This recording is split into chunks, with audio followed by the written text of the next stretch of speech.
Hey guys, it's Rhonda and I have a Q&A video today. It's been about a year since I did one and I have my computer up here so I can read all the questions and get them answered 1, 2, 3, just like that, okay? So let's get started. Your favorite doll that you currently don't have. Favorite doll that I don't have, good question. Probably number 58 or number 43. Those dolls have just always been cute to me, and I just really always gravitate towards the photos when I see them in catalogs, but I haven't purchased them yet. So who are your favorite Just Like Yous? 43 and 58. Your favorite historical dolls? That would be the original girls, Kirsten, Molly, and Samantha, but I love Julie too. And then your favorite gaudy dolls, that would be Sage and Kanani, and of course Grace. So how would your dream doll look? My dream doll, I don't really have a dream doll. I mean, I haven't really thought about it. I would like a Marie Grace face mold sometime soon. I don't understand why they haven't made another doll with a Marie Grace face mold, but that would be a good possibility for a dream doll. What is the best or most exciting thing that ever happened on your blog, Living a Doll's Life? Well, the most exciting thing was when I realized I had acquired an international reading audience, and this was last year, and I started seeing that Living a Doll's Life was being read in 30 countries outside of the U.S. and Canada, and I was floored. I know that there are doll lovers all over the world, but I didn't realize that Living a Doll's Life had this extended reach around the globe. And then when I started hearing from the international collectors, hi guys, how are you? When I started hearing from Vietnam, the Philippines, Australia, of course, New Zealand, Brazil, Hungary, Romania, Russia, Saudi Arabia. Gosh, I could list, European countries, UK, Italy, France, Germany, Japan, even, just all over. When they started reaching out and saying hello, I was so interested in hearing what dolls they collected, and it started branching out to this sort of getting more than just American Girl dolls on the blog. So we were introduced to other dolls from other brands, other makers that were more readily available in other countries, because American Girl isn't available in other countries as easily as it is here. Even with eBay, it can be difficult to get American Girl products. So that was the most exciting and interesting and fun thing that happened on my blog, was just realizing that there was this international audience, and now we are a doll community and we meet every day on Living a Doll's Life. So that's a very good question. What are your two favorite dolls as of right now, and why? My two favorites. Okay, well, always my favorites are going to be Kirsten and Samantha and Molly, but currently my two favorites are Grace and Mary Ellen, because they're new.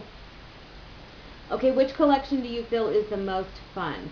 The most fun collection, I'm not sure if you're asking if it's modern or historical or gaudy, but I would say historical dolls are the most fun for me, because you get to see how others lived in a different time era than what we're living in now.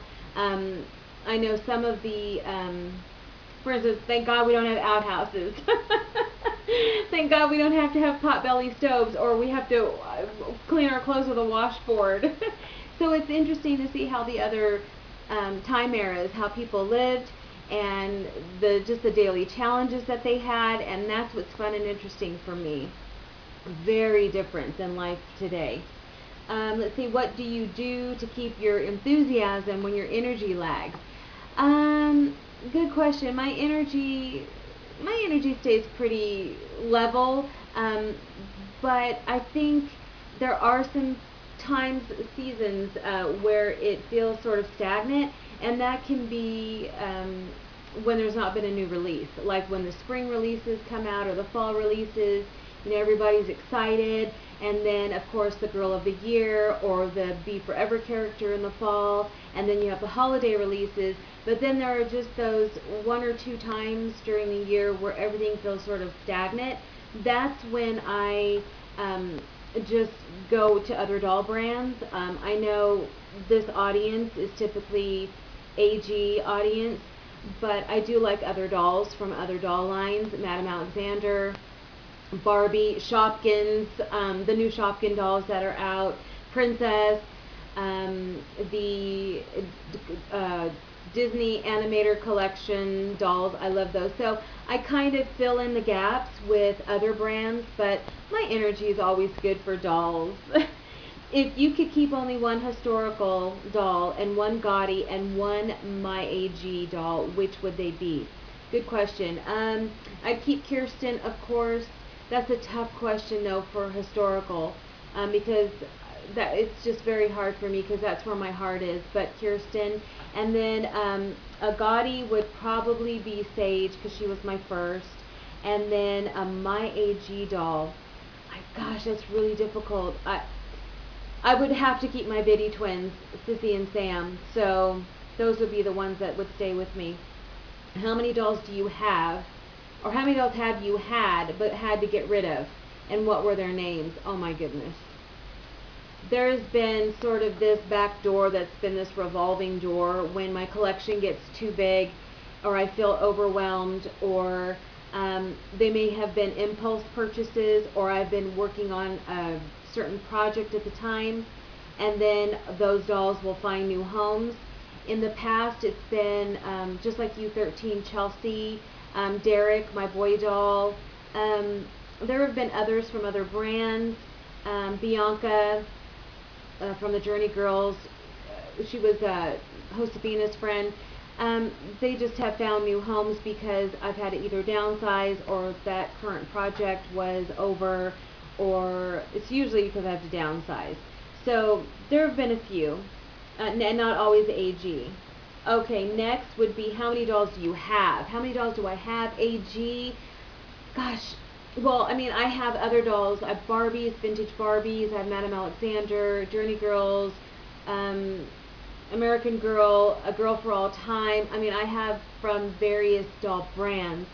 So that would be over 50, but I try to keep it around 38. But as far as gosh, American Girl dolls, I don't really know right now. Probably 20 something. Okay, sorry, it wasn't very definite. Does your husband ever say, oh gosh, another doll, or oh no, more doll stuff? Nope, he doesn't. I have a doll room. I keep it pretty contained in there, and he supports my doll habit. In fact, he buys stuff for me, so that's good. Do you support AGDOCGOTY? Yes, I do. And that's an AG doll of color for a gaudy. Yes, I do. I would love a Marie Grace face mold. We had a Josefina mold for Grace this year, and then rumors next year Leah is going to have a Josefina face mold.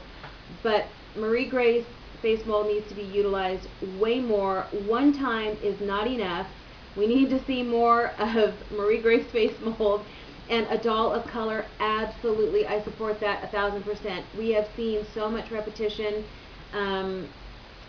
It would be wonderful. And Melody's coming out in September, but you know, typically these dolls have a 3 to 5 year on the drafting board period, and I know that a lot of people have voiced their concern that they want a doll of color for the gaudy. So I'd say give it another 2 years for American Girl to get caught up, and hopefully we'll see one. It would be so wonderful to finally have one though. What do you think the importance of doll play is in the age where kids seem glued to technology?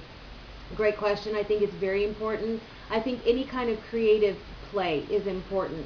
When we're just stuck in front of the computer, we're just kind of like drones. You know, it's just like things just roll in front of us, and we're just absorbing all of this digital stuff. But we need to activate other parts of our brain. And when you're creative in any way, if you're painting, drawing, reading, writing, if you're doing doll play, if you're getting out of the house and exercising, gymnastics, roller skating, ice skating, When I was growing up, we were never in the house unless it was raining, and we lived in California, so you know how often we were in the house, maybe 1 or 2 days a year. So we were either roller skating, riding bikes, we were playing, we were doing things, making mud pies, we were always outside. It engages the creativity, the imagination of your brain. You become a free thinker, and you're able to just deposit, thoughts and creativity on projects. So they become little microcosms of yourself. You have your DNA on everything. So if you're making doll clothes, it's based on your own idea. If you're if you're doing a painting or you're drawing, it's all about your skill and talent. So I think it's extremely important. But I do think technology is important too. Just everything needs to be within balance. Okay, next question is thoughts on the Gaudi 2016. What are your opinions of what we currently know about Gaudi, and what Gaudi will Gaudi 2016 be African American? No, we already know that next year's Gaudi is Lea Clark. She is going to have looks like a Josephina face mold, and she looks like, well, readers have written into Living a Doll's Life and said that her story sounds a lot like Jess, and that she looks somewhat like Marisol, only with the lighter hair. I know nothing about Jess. I know nothing about Marisol. I came into this after they were released, and their stories never really appealed to me, so I haven't really ventured into their world. But I do understand why commenters are saying that. I don't really know what to say about Lea Clark right now because everything is just rumor.